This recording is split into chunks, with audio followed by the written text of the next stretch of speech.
Hello, hello, hello. I am here with someone who has been with EAC since the jump, who is one of the most gorgeous, honest, vulnerable, brave, selfless, serving humans that I feel like, had the privilege of meeting through this pandemic and over this time, virtually, truly not in person yet. The incredible Carlita Victoria. Hello. Hello. What a nice wow. What an opening. I mean every word. Like, I'm not just like saying it because I want to like blow smoke. I'm really serious. Oh my goodness. That was such a kind opening. Thank you Yeah. so much. Take it. Take it. Take it. Well, hi. Welcome to the podcast. I'm so grateful that you're here. I am grateful to be here. Yeah, schedule's wild, but I know. yeah, grateful to be here. I can't believe we have not met in person. It I is kind know. of weird. I know. I had that with a lot of people during this strange time where I feel like I know them, or at least I'm a huge fan of them. Like, not even from afar. Like, I feel like I'm like straight in their DMs being like, "You go." But like I also don't really know them. Really creepy times. Creepy times, but also like whatever. I've leaned into it. For those Right. listeners who don't know who you are, introduce yourself today. Who are you in this moment? Yeah. I am Carlita Victoria. I am an actor, singer, dancer, mental health advocate. I am a person who lives with mental illnesses. I am um, a mother. I'm a dog mom, Yes, you are. sister, daughter, and I really like cupcakes. Is there a particular flavor, or is just cupcakes generally? Absolutely. I really like, red velvet cupcakes. I really like when the cream cheese is in the middle, the center of the Ooh, cupcake. yes. Ideally, yeah. Do you bake? Absolutely not. Great. Why would I do that when somebody could do it for me and I can pay for it? No way. I don't even no. So you weren't one of those people that, like, got a sourdough starter and, like, made bread? Absolutely no. That Yeah. is something I would never do. I like if I can pay for convenience, I certainly will. Yeah, I think that's why I'm drawn to you, because it's like probably couldn't pay me to bake. Like, actually, I Mhm. mean, I remember the one time I made cookies, and by the one time, I mean, I don't even remember. Solo tried to make cookies. I used is it I again, like, don't know the difference. Baking powder, baking soda, whatever one you're not supposed to use, or I used whatever that one was, and I had what I would call the equivalent of, like, crisps. They kind of were like the really messed up version of, like, a Tate's cookie, which I can mess with the Tate's cookie, but, like, this one wasn't Mhm. even a cookie. It was just, like, a weird flat thing that never it was a mess. So just well noted. Red velvet cupcakes, they're great. Good to know, good to know. Yeah. Well, I'm so grateful that you're here, and I wanted to just, like, kinda jump on in to I don't know, I don't mean, like, the state of the world, because that's, like, we're not here to solve anything, but just how have you been doing given all of the things in the world? Ooh, that is a multi-layered question. I there are some days that are pretty decent, and there are other days that are very, very dark. Yeah. So I am doing is the answer, just to be completely honest. Sometimes it feels so heavy that it feels like I don't know what to do, and then there are also times where I feel like, well, I'm gonna do what I know to do, and that's to keep providing more resources through Darkness Rising. Yeah. And that is what I know to do. And the other thing that I know to do is to create art. That's what I know to do. And those are the things that I feel that I can handle and things that I feel capable of. And when I feel like the world is so dark that I can't do anything, I just try to focus on those things. And that's all I got sometimes. Yeah. I feel like this is why I wanted you here for this conversation, because you're somebody who leads by example of owning where they are and then acting from those connected feelings of this is what I am feeling and this is what I need. Obviously, times are hard to potentially do that, and at times we like mess up within that, but I feel like you are somebody who really lives within the honoring of your own boundaries of what you need and attempting to create the space for you to feel the way that you need to feel and live the way that you need to so that you can thrive the best that you possibly can in whatever those given moments are. So I'm curious, do you have like for you, is it like a day by day, you wake up and you feel how it is and then you move through it? Or is it more like you have a specific structure in place to allow yourself to check in as honestly as you are able to? I That's a great question. My current structure of how I check in with myself is really um based on therapy. Mhm. That's the forced check-in for me when Yeah. I literally don't have a choice but to talk about how I'm feeling with someone. Because aside from that, if I wanted to, I could walk around just pretending. Right. And I could tell everyone that I'm doing great, and no one would ask me any different because I said I was doing great, and so why would you question that, you know? Um, but my so that's my weekly force check-in, right? Mhm. But aside from my force check-in that I, of course, force upon myself because no one Yeah. makes me go to therapy. Yeah. Um, Yeah. um, I also do I voluntarily do self check-ins. And so I try to set aside at least one night a week where I turn off my phone Mm. and I just spend time with myself. And that is very difficult for me because I am a person who's always connected to their phone Mhm. because I run a business and I feel like, oh, something could happen. What if somebody needs something? I Mhm. also have family members. So I'm like, what if someone needs something? So it is very difficult. But I make myself do it because I have to. Um, so that is the time that I spend with myself. I also spend time with myself every morning and every night, which is also difficult because I like to be on my phone. Mhm. Um, so I force myself to not look at my phone for the first 30 minutes of the day, and I also do a cutoff 30 minutes before bed. Great. That is such a challenge, let me tell Mhm. you. Yeah, no, I have not been successful, honestly. There there are sometimes I have like sprints of time where I'm like, "Oh, I did so great for like these 2 weeks." And then I'm like, "Oh, I did not do well at all." Mhm. But during those times, those 30 minutes in the morning and 30 minutes at night, I am either meditating or just sitting there, Mhm. trying not to, doing nothing. Or I am, sometimes I'm like literally staring at a wall into space, Yeah. which I appreciate that time. Yeah. Or I'm praying or listening to music. Yeah. And that's time with myself. I have just started a gratitude journal. Which one? I don't have Wait, are there, like, Oh, journals that are yeah. set aside for this? Oh, Oh, I've just yeah. been writing it myself. No, I mean, do whatever works for you. I've That's something that I started over the pandemic too when I was, like, trying to get more purposefully in touch with what I was feeling and taking a second to center myself, and Mhm. I'm obsessed with it. I love it so much. I've talked about it a lot on my social of, like, the 5-minute journal. Um It's literally the same exact prompts every single day, morning and night. And the first thing when you it's like so ideally when you wake up and ideally right before you go to bed. And it's 3 things that you're grateful for, 3 things that, would make today great or that you're looking forward to, and then 1, like, like, affirmation, basically, like, anything you get to create it for yourself for the day. And then that night, it's 3 highlights of the day and 1 thing that you learned. And so all it is and so what I love about it is you can write more, but, like, on the days that it's really, really, really hard, of which there are some days that it's really hard and you wake up and you're like, "I do not know what I'm grateful for." You just look over and I see Walter lying next to me, my dog, like, sitting in my bed, and I'm like, "Walter, oh, I'm alive. Great." Like, "Oh, I am breathing." And then I don't have to necessarily expand on that. I've still checked in Mhm. with the fact that, like, these are 3 things that are very real and tangible that I'm grateful for. And same thing at the end of the day when let's you had a really awful hard day, there's still those small little things of, "Oh, I ate. I remembered to eat, like, at least 1 full meal."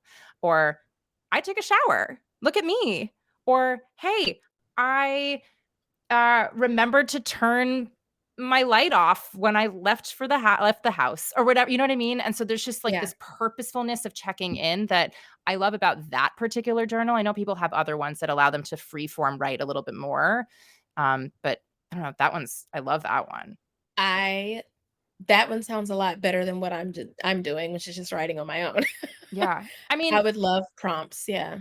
you can kind of incorporate it too. I would imagine and by imagine, I mean, there's so many different journals that have, like, space for you to write longer. I know for myself, just even the habit of, like, starting to write every morning or every night, like, the beginning when I first started of that's the first thing I do and the last thing I do or close to it, it's a shift of like, "Oh, right, I have to remember to take this notebook out and sit and do it."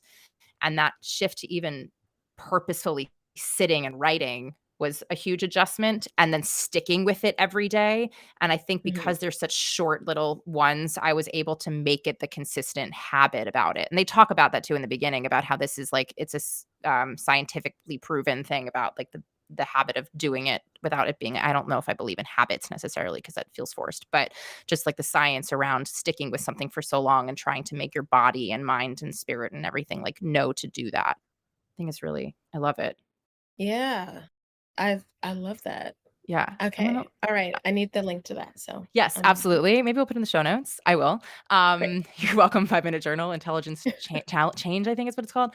But they come in like cute little colors of their notebooks. So like you maybe feel like inspired by a pink or a green or a beige, and maybe like the color of the notebook will make you feel more cute to do it.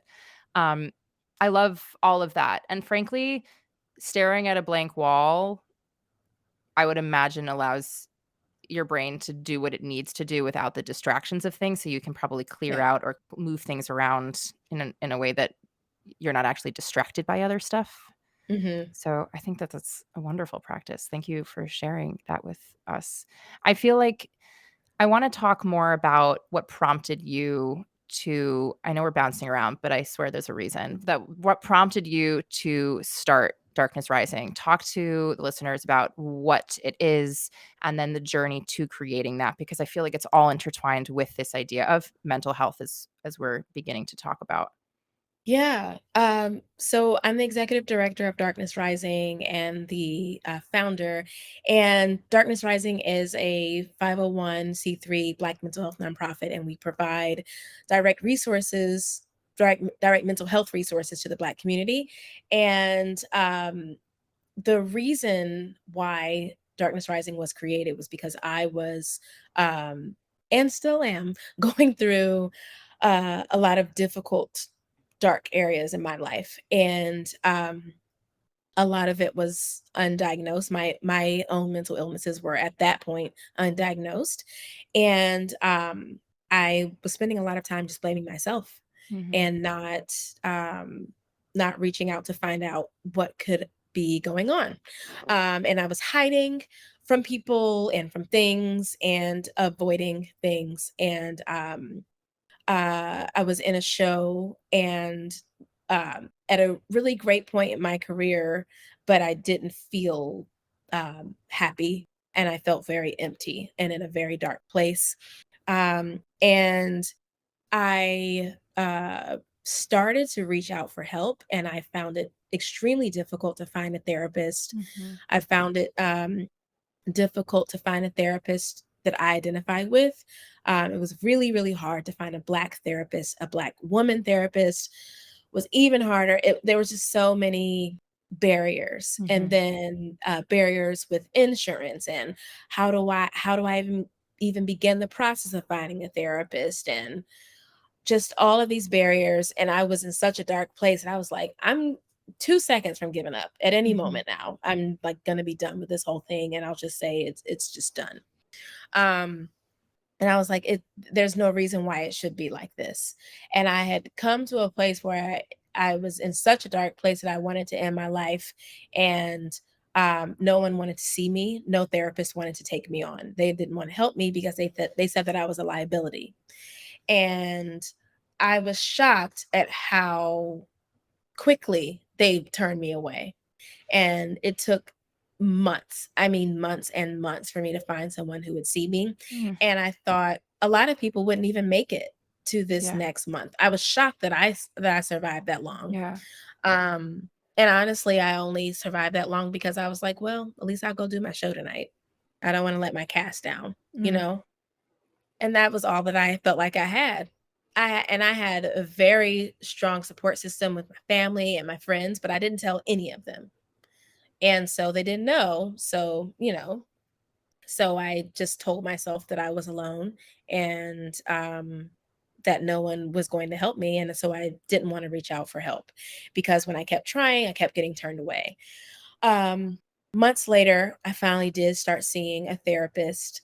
Um, and I decided that when I started to get into a better place, I decided that I wanted to help other people who looked like me um, not experience so many of these barriers because I knew Mhm. I was like, if it's this hard for me to find help, then other people are having the exact same problem. Yeah. And in the Black community, we were so rarely discussing mental health um and I just there are just so many barriers in the way that we discuss it, and there's so many barriers in the access that we are given to good mental health care and healthcare in general. Um that I was like I want to do something about this, and that's how I started Darkness Rising. And I didn't even initially start it saying, "Oh, I want to create a nonprofit." I never wanted to have a nonprofit. I never thought in a million years that Mhm. I would. um, I just thought I'm an artist and I want to create something for Black artists. That was my first thought. Um, and I started by just saying, "Oh, I want to create a cover song for people who use music as a way of lifting their spirits when they're in a dark place, because for me music really really lifted my spirits, and even now music is one of my first go-to's Mm. when I'm in a dark place.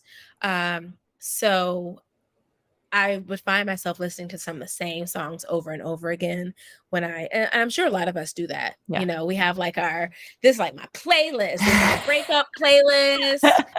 This is my like I didn't get that job I wanted Yeah. playlist. Yeah. This is like I'm pissed off playlist. Like we Mhm. have our playlist. And so I would find myself going to the same playlist whenever I would find myself in a place where I wanted to end my life. And on that playlist, a lot of that music was from Dear Evan Hansen, and I Mm. hadn't seen the show. I had not seen the show, but the music, I was like, "Oh, this is what I need. This is gonna get me through the next moment." And what I've found is that for me at least, a lot of what I needed was just to get to the next moment, not even the next day. I didn't Mhm. know if I would make it through the night and make it to the next day. But I knew that if I could just connect moments, if I could get to the next minute and then the next minute and then the next minute, then I could survive the night and I could Mhm. survive the next day and the next day. And those come out to weeks and then those come out to months. And then Mhm. I'm alive longer and I've made it longer. Um, and I needed that music to help me through because no therapist would see me. So, okay, in the meantime, I'll listen to music. Um, And so we started off by am I talking too long? No, are you kidding me? This is why we're here. No. Alright. I was like, Please "This is a no. long Keep talking. story." Yeah, I asked. I asked. So I started off just by reaching out to some friends and asking them if they would help me record a song. Um, Also, I just wanna and interrupt you and say, like, yeah, maybe this is like me going on a diatribe, but you deserve to take up the space about your life. Do you know what I'm saying? Like, and I'm maybe it's just for this hour or whatever that we're here, but like we all that's why you're a human. That's why you're an artist more specifically. And that's certainly why you do the incredible work that you do with your organization that we'll continue talking about. But like that's literally the purpose of why we're on this planet. If thank you didn't you. tell your story as honestly and bravely and openly and generously, frankly, as you do, then like what is the point? Like going back to exactly what you're saying, like if I didn't want to sit here and hear your humanity, which is what this is, if these listeners didn't want to sit here and hear your humanity, not that you need the validation, but I just want to give it to you because you deserve I it. appreciate it. Yeah, but like if that is that's literally why for me at least, why I want this podcast, so that we talk to people and we hear them as people, right? That's how I want to exist in the world, when I actually talk to people and I say, "How are you actually doing?" And you don't just say, "I'm fine." Like, we all know we're Mhm. not. Like, there's a Yeah. lot. We're complex. So no, you're not taking up time. And also, this is literally like your space in this moment. So like, own your time. Well, Again, you don't thank need my you. permission, but No, I appreciate you affirming that. I really do. yeah. Yeah, so we went into the studio and we were going to just do one song from Dear Evan Hansen, um, Waving Through a Window, Mm, which is often what I feel like in my life. I'm just on the outside of things. And no mm, matter how far on the inside other people think I am, I always feel like I'm on the outside. Um, So we were going to just record that one song and we were rehearsing for it and I was listening to all of their amazing voices and they were just I mean, I was just weeping while we were in rehearsal because there's something about hearing your friends and your support system singing to you and you know mm, they're singing to you mhm, and they're singing the words that have helped you survive the worst mhm. nights of your life. Um, that just It really inspired me, and I was like, "Well, we're already in rehearsal. Let's add more songs." Yes, you So did. Yes, you did. and the next thing I know, we had a full album. We recorded a full album with just amazing Broadway singers, these incredible voices, and somehow they managed to get me to sing too, and Yes. Yes. and, the process of doing that, we documented the process on video as well, and it just reminded me that people are good. Mm, Everyone did that for free. Like, they volunteered to give a big part of themselves, to that album, and so that we can make that album available for other people who are going through dark days mhm, and dark nights. Um, and we spent so much time and money doing that that I was like, "Oh, well, we should do a concert." We mm, decided to do a concert, um, and to give the proceeds of the concert to a Black, mental health organization. Um, so we did. We had our very first Darkness Rising live, and, and then, at that concert, we had Black mental health providers come to the concert, speak, and provide resources to the Black community. And I got so many DMs, so many emails, so many people who came up to me at the concert and said, I thought that I was just coming to a concert mm. to see Broadway singers perform. I never expected all of this. And I'm going to go home and have a conversation now with my family about mental health. Wow. And I received emails after the concert. Hey, I reached out to a therapist. I'm about to start therapy.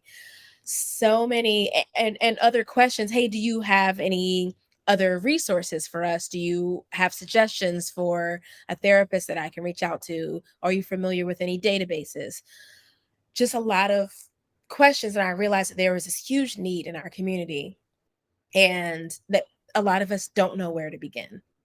Um, and then we decided to become a nonprofit and to start providing these resources ourselves and also to connect with the organizations that are already providing these resources and the community leaders and the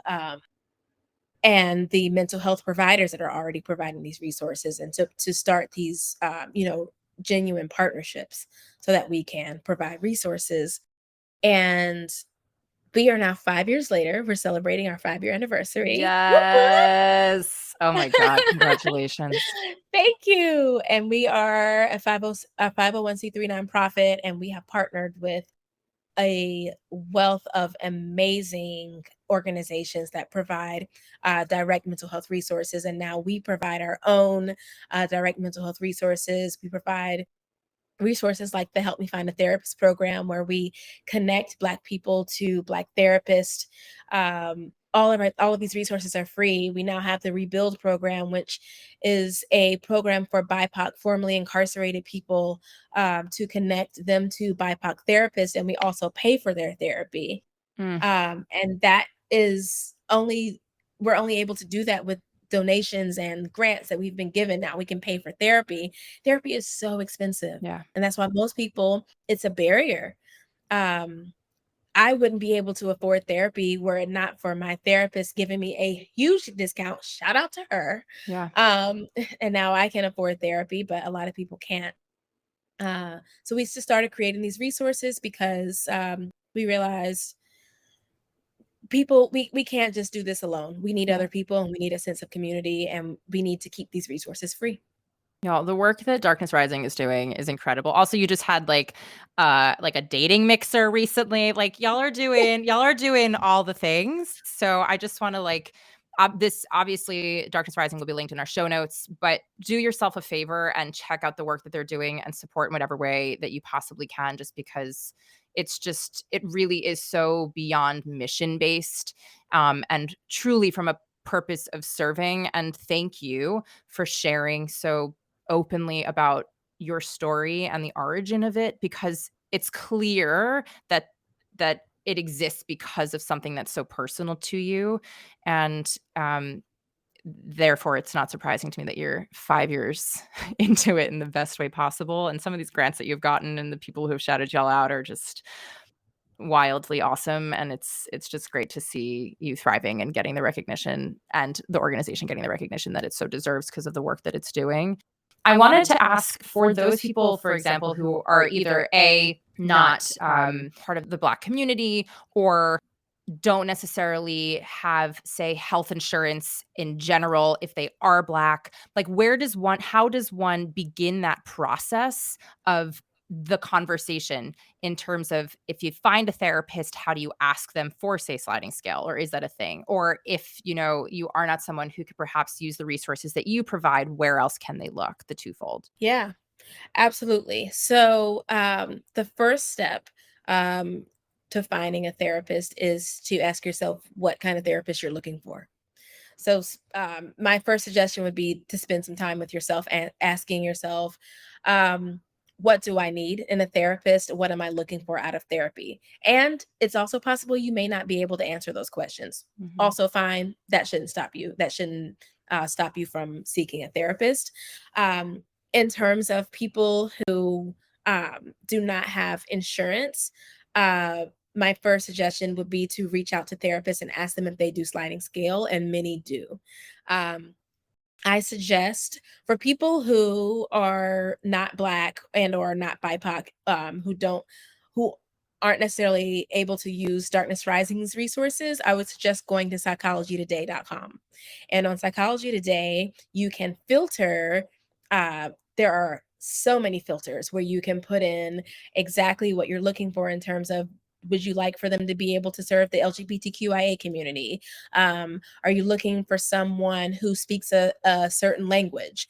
Are you looking for someone who there are a lot of filters. You can put in sliding scale, you can put in a set price, you can put in it gives you price ranges that you can also put in as well. And then if you do have insurance, you can also filter out therapists by your insurance to help find a therapist that way. Psychology Today also includes pictures of therapists, which I find especially helpful, especially for people of color who are looking for a person of color, because I want to see a Black woman who looks, I want to see a Black woman. I'm like, oh, boom, she looks cool. I want her. You know what I mean? Mhm. Um, I feel like that's really helpful. Um, so those are the first steps that I would take. A lot of people also, you can go to, if you do have insurance, you can go through your insurance's website and look for a therapist that way. I don't suggest that way as much because they don't have pictures of a therapist. And a lot of people, we want to see a picture of our therapist. Um, on Psychology Today, there's also a link usually to the therapist's website where you can go and read more about them, what they do, the type of the methodology that they use, their phone number, their email address. You can email them directly from the Psychology Today website. That's also super helpful. There's a contact page, all of those things. In terms of when you set up your first consultation with that therapist, Was gonna just ask you that. Yep. Oh, yeah, yeah, yeah. After you Perfect. reach out to the therapist through phone or email or however you end up reaching out to them. Also, I should say that a lot of therapists directly on their website, you can set up a free 15-minute consultation. You can set it up directly on their website. And that just makes the process super easy. Um, After you have set up this consultation, some of the questions that I would ask the therapist are a check in on their license, make sure that they are licensed. On Psychology Today, they do verify licensure, so you are all set there. But finding out what type of license they have, there are some licensed professional counselors, there are some social workers. Always knowing what type of license they have is also going to be very important. um, Knowing what state they're in and what state they can serve. Because of the pandemic, a lot of people have moved to different areas, and so there might be a therapist who lives in Virginia but serves people in California. So it's always important to ask the therapist what state they're licensed in, to know that before you even proceed with the process. Once you're in the consultation, asking them questions like, do you accept my insurance? Do you offer sliding scale? Um, if you offer sliding scale, what is your sliding scale rate? Sometimes a therapist might even ask you, what are you able to pay? And just honestly keeping it real with them. I told my therapist, listen, I am on a budget. This is all I can afford. And Yeah. she works with me. Just being like super honest, just to give people an idea of average rates. I would say that based on all the research that I have done and connecting people over the years to therapists, many therapists charge between 180 to $200 a session. Yeah. At minimum. At minimum. Yeah, Mhm. at minimum. For a lot of us, that is, I cannot afford that, Yeah. right? And that's too much. I can't do it. Mhm. So for a lot of us, that can be a very big barrier. So that's if a therapist doesn't take insurance, right? Um, if they take insurance, often the copay is somewhere like $25 to $50, Right. which is more reasonable for more people. Um, there are some therapists who might charge anywhere down to like $80. $80 a month. I mean, sorry, $80 a week for a month still adds up. Oh, yeah. You know what I mean? Um, so I say, do not hesitate to ask for a discount. Yeah. Do not hesitate. Let the therapist know where you are and what you're able to do, and see if they will help you financially. Um, What are your thoughts on, say, the app ones that came out? uh, I have thoughts. Yeah, I know. So The face the face that Carlita just made right now when I asked that was everything. um, I will say this. Sometimes for some people, I have heard great things. I have heard Mhm. that these apps have been very helpful for them. There are some people who feel more comfortable having therapy through text message. Like they want to be able to just text their therapist and leave it at that. Some of the apps allow for texting. Some of the apps allow for video. Some of the apps allow for phone conversations. I will say that no matter what, if you choose to do an app, no matter what app you choose, always vet your therapist. Make sure that you have done your due diligence in making sure that the license is current, and that if you are not happy with a therapist, that you move on to a different therapist. Never, never, never feel like you must stay with, and this is for apps or outside of apps. Never stay with a therapist because you feel like you have to, because you do Right. not. It is your therapy, it is your therapy session, and just like dating, you can move on to the next relationship. Yep. Yep. I had to break up with a therapist once, and I've never done that. I've been in therapy basically my whole life, and I it was a very strange thing to, like, break up with somebody that at this point we had had a relationship and, like, the trust was kind of broken, and that was even Mm, harder because it was like, "Wait, now I'm breaking up with somebody personal to me," but it really is that. I mean, if you wanna be able to do the work and to open up your heart and your life to somebody and to really dig into perhaps trauma and things that are even unknown and subconscious, like, it needs to be the epitome of somebody you want to be spending your time with, even if it's challenging. Um, Even though that can be very hard to say no, but yes. Yeah. Sometimes you just have to walk away. I've done it. Mhm, And some therapists are there for you for a year and some therapists will be there for you for longer. It just depends. Your needs will change and mhm, that's fine. And therapists will also be very understanding. mhm. Um, so while I have heard mixed reviews, I have not personally done the apps. Neither have I I. have heard mixed reviews. I've heard wonderful things and I've heard really bad things about various apps. I would say it the experiences will range person to person. Always make sure that you vet the therapist yourself and that um, you make your needs known, and that if you feel unsafe at any moment, let them know and move on to someone else. Yeah. Thank you for all of those resources. That's incredibly helpful. Um, I'm curious now about this. There's this, I'm going to just say it. There's like the stigma around mental health and talking about it. And although it definitely has, for all intents and purposes, it's been lessened now that there's, as in lesson, as in like we turn the dial down, not like a lesson, lessened, with how many more resources there seem to be with various, apps and all of that. But there is still the stigma around something that is internal that you can't see when you look at somebody and identify, oh, they have a mental illness or they're going through something. What are your thoughts first generally about the stigma around it? Which I know is very layered. Yeah, yeah, yeah. There is the stigma still exists, Yep. and the fact that mental health is like trendy now, and like, that doesn't take away the fact that there still is very much real stigma surrounding it. And Mhm. people will say to they are blue in the face, oh, reach out, reach out, reach out. But when you do, Right. then what? Mhm. Right? Or, oh, don't be afraid to say that you're in need. But when I do, the reaction is like, oh, positive vibes only. you Yep. know um there's every time I tell someone out loud that I'm depressed, I do worry, "Oh, will they judge me?" Depending on who it is. Will they judge me? Will they bring this up later? Will they throw this Mhm. in my face? Will they keep a record of this? Mhm.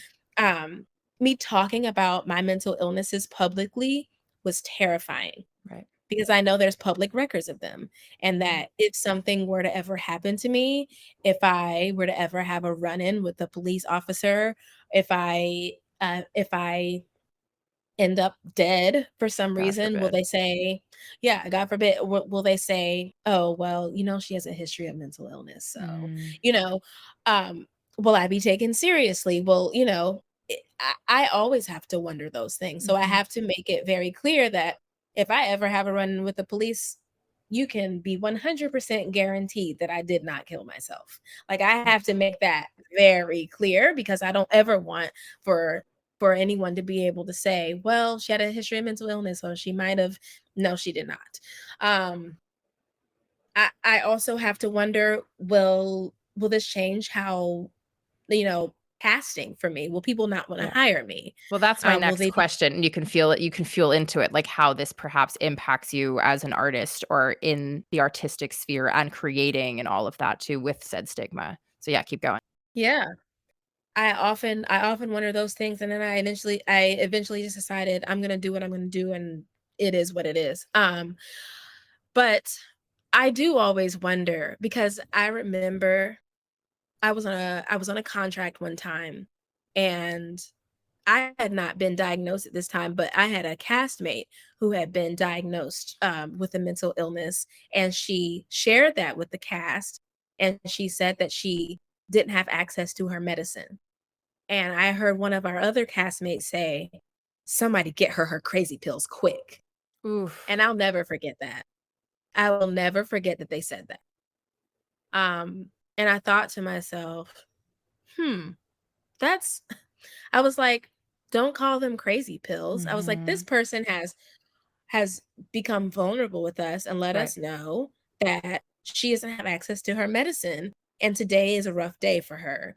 So, you calling them crazy pills, that all that does is increase the stigma and make her feel Mhm. unsafe in Exactly. sharing this information with us. Mhm. And we it's rough because for as much as people wanna publicly say, "Oh, I support and help people who, are mentally unwell," most of us do not. Mhm. Most of us are not ready for the conversation, and most of us cannot handle it when someone is honest with us and says, "I'm struggling." Right. Um, I was, uh I was taking a class. I'm a certified mental health instructor, first aid instructor, and I was taking a class, and we had to watch a video where a woman was having a conversation with a stranger, and the stranger said, the usual, "Oh, how are you?" And she said, I'm not doing well at all. I'm doing really badly." And we had to watch the various strangers' reactions Mm. because people expect for you to just say, "I'm fine. Oh, Right. I'm good. Having a great day." No one expects you to say, "I'm having a terrible day," Right. or "I'm extremely depressed." So I just started telling people the truth. I just started posting online. You're Mhm. gonna get what you're gonna get. I mean, in a way that doesn't dump on people, right? Right. I know who I can feel safe with, and I Mhm. know I'm not gonna dump on, strangers, and you know. Um, but I want for my social media to be honest. Mhm. You know, I want to be able to be as transparent as possible because I know that if I'm transparent, then maybe the next person can be transparent too. Yeah. Yeah. Um, that's just and I also know that I don't expect for everyone to do that.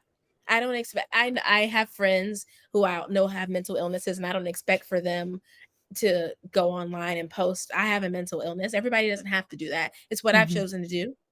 Is what I feel that I can do in order to hopefully make the path better for someone else, but I don't expect for everyone to feel safe to do that because Yeah. we're not in a world where everyone can feel safe to do that at Mm-mm. all. Yeah. Do you find at least now that people perhaps are more aware of your, founding of Darkness Rising and how open and vocal you are, that you have interacted with, say, casting or different rooms talking about it through your process a bit more transparently? Or is it, or like that they're Mhm. aware of it and you like, is that something that ever comes up while you're in the process? That is a great question. It has not come up in with casting while I'm in the process. Mhm. It has come up and them not know about it for sure. Yeah. But it has not come up in terms of us having a discussion while I'm in the room or anything like that. However, I have talked to my agent about it at Great. great length. Great. So I have a new agent, and I'm just very honest with her because with my previous agent, I didn't feel as safe to do so. And so I told her, I was like, "Hey, I had a panic attack while I was in the middle of the audition, and that's why it didn't go well." Great. I just I told her. I love that. I mean, like, that is your team, another relationship that not only are you paying them, but and they make money only when you make money, but also it's your team. It's who you've decided to spend time with and trust with your career. And it's like if you don't feel like you could talk to them about things that are a part of who you are as a human being, then who is supposed to support you as you continue on your craft? I love that you finally found somebody who you could share that with. Me They too, sound awesome. because yes, yes, she's great. I A big part of it also with my previous agent was that I didn't feel like they were as understanding about the fact that I needed my emotional support animal with me on contracts. Yep. And so if I cannot bring my emotional support animal, I'm not going. Right. Um, because she's not only my emotional support animal, she's also a psychiatric service animal. So Mhm. she's legally allowed to be there. And never should there be a contract that is negotiated without my dog in the Yep. contract because I've Same. informed you, right? I've Yep. informed you already that she's a legal service animal. And so that should that should always be within the process. Mhm. Um, and I don't want to have to fight for my dog to be there. It should just be understood that my dog will be present there. Yeah. Um, and I feel like when you find a team that understands and is willing to do the work, and it's honestly just a conversation, saying to casting, "Hey, she has a service animal, so she'll need to bring her service animal." Cool, great. Mhm. Um, and if casting is unwilling is denying your service animal, then that's a decision that you have to make for yourself. Am I gonna take this job or am I going to not take this job? Yeah. Um, and it's very difficult and it's also unfair Mhm. that I've been in that situation and it's a really unfair decision for a person to have to make. I've also been in that situation and I've arrived and other people have had animals there. And I've been like, "Oh, so Mm. Mm. is this a service animal or is this a pet? Because it doesn't I my service animal is at home. Why is my Right. service animal not here? Why was I denied my service animal?" You Mm. know? Um, and those are the things that have to be changed. Right. These are, you know, things within the system that need to be changed. Um, where people who have service animals should have priority over the housing that allows for animals. Mm. Mm. And I don't understand why it's different. What would you say to somebody who is newer or greener at all of this and doesn't wanna ruffle feathers and the contract is offered and they're really excited about the possibilities and yada, yada, yada? Is it just the personal decision of, I know what my non-negotiables are, and I just have to hold by them, and if this isn't what I get, then I need to make that choice? Or is it a matter of, like, sticking it through and building it up? I know the answer to this, but I wanna hear you say it. I I believe that for me at least, and my advice to other people is that you do have to make the decision for yourself ultimately. Mhm. It comes down to what you feel like you can handle during the contract. Do you feel like you can go 6 weeks without your service animal? Or do you feel like it's going to be really bad for your health and your mental health? Yeah. Um, you don't have to make yourself a martyr for other people and say, "Hey, I'm gonna give up all these things so that," so it does ultimately come down to, person to person. Yeah. Um, I am fighting for people who are greener. I'm fighting so that these things can change. I'm working with organizations like Broadway for Racial Justice who are fighting. They're fighting for these things to change, and they're helping to create new rules. Yeah. Um, and so those are things that I'm hoping that will change over time. Um, and so I don't want people to feel like they have to take on that fight entirely themselves, and it's sad that we even have to have this conversation, but it's Correct. it's it's something that has come up for me many times. Yeah. Um, Also, just going back to what the question that you were asking about, have things come up in the room for me with Mhm. casting? Although the conversation itself about my mental health has never come up with casting, um, aside from one time I was in an audition and I did have someone from casting say, "Oh, love what you're doing with Darkness Rising," and that was a great experience. Cool. Yes. Love that. Um, yeah, that was a really wonderful experience. But aside from that, no one has ever asked me um, about my mental illnesses or how they impact me while I'm on a stage or in rehearsals or anything like that.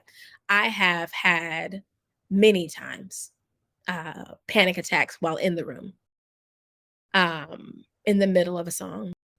And I have not ever said out loud to casting, I just had a panic attack, or I'm in the middle of a panic attack, or I've never said the words to anyone, often because I can't get the words out to say. Yeah. Um, and so I, when that happens, um, I of course I always leave feeling defeated every time that happens, and I have been in this 10-year battle with myself to try to manage panic attacks that happen in the room.